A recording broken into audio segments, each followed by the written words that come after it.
My name's Rachel Fairley and I lead marketing strategy and campaigns at Oracle, and I'm your host for today. Let's just go around the table and everyone can introduce themselves. Shallu, would you like to start? Absolutely. Shallu Behar-Sheehan, and I've been in marketing, technology marketing for over 25 years, and I'm currently with a video conferencing company. Morning, hi, I'm Richard Ashley. I look after EMEA marketing for TraceLink, who are a SaaS company focused on the pharmaceutical sector. Morning, James Keating, and I'm head of global marketing at Dropbox. I'm Ross Chapman. I'm the Chief Marketing Officer for an up-and-coming SaaS software provider. Morning, I'm John Webb. I run a company called Get2Growth, which focuses on training and support around agile marketing, but previously ran marketing for like Samsung, Rackspace. Brilliant. Should we get stuck in? Okay, so the first thing I would absolutely love to talk about is, given the current business climate and the proliferation of options in just about every industry that there is, and the need for clarity of offer, and also the customer's desire for frictionless sales, even in a B2B environment, to get as frictionless as possible.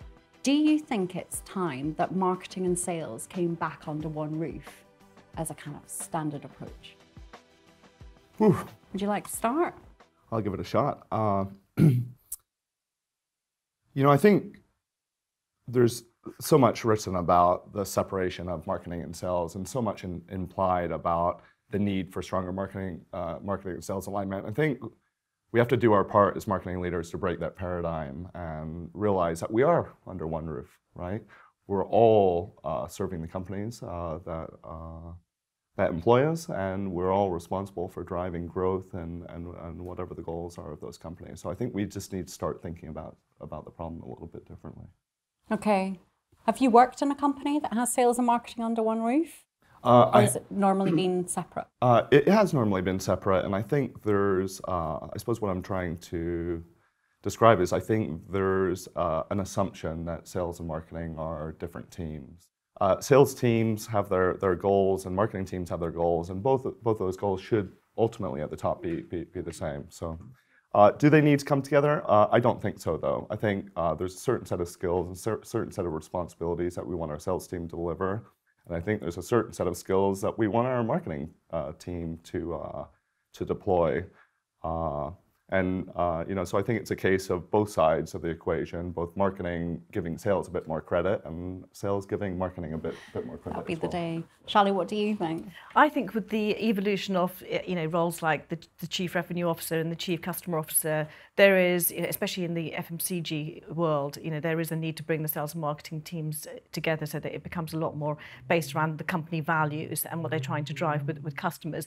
But then if you look at B2B and the emerging role of the CMOs, now they're driving the growth revenue strategy. So I know that's something that I definitely have to do as a CMO. Think about, how am I, sort of like driving the revenue for the business?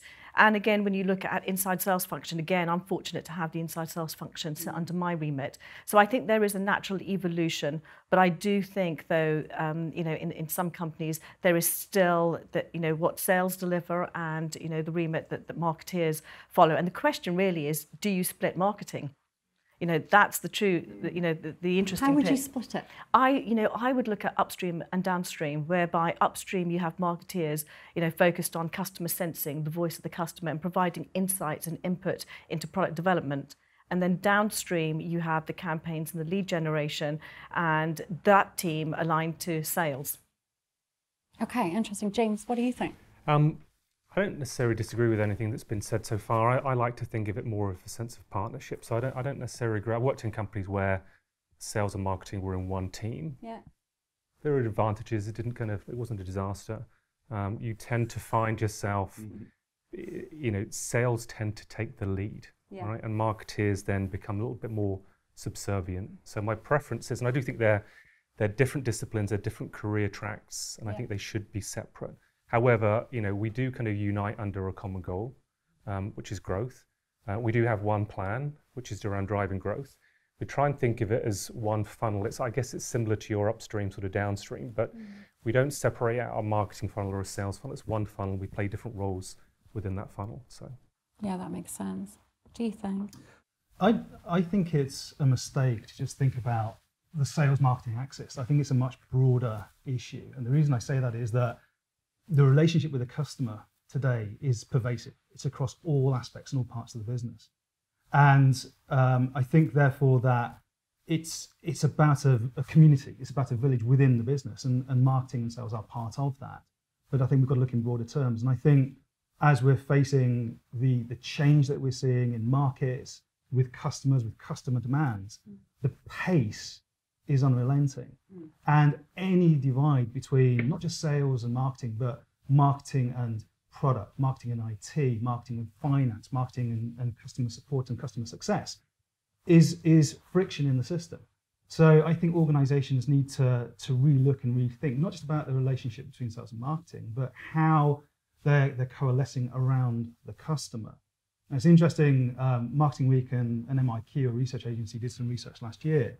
And they found that 57% of marketing departments are still structured around either function or product. Yeah. Only 6% are actually structured around customers.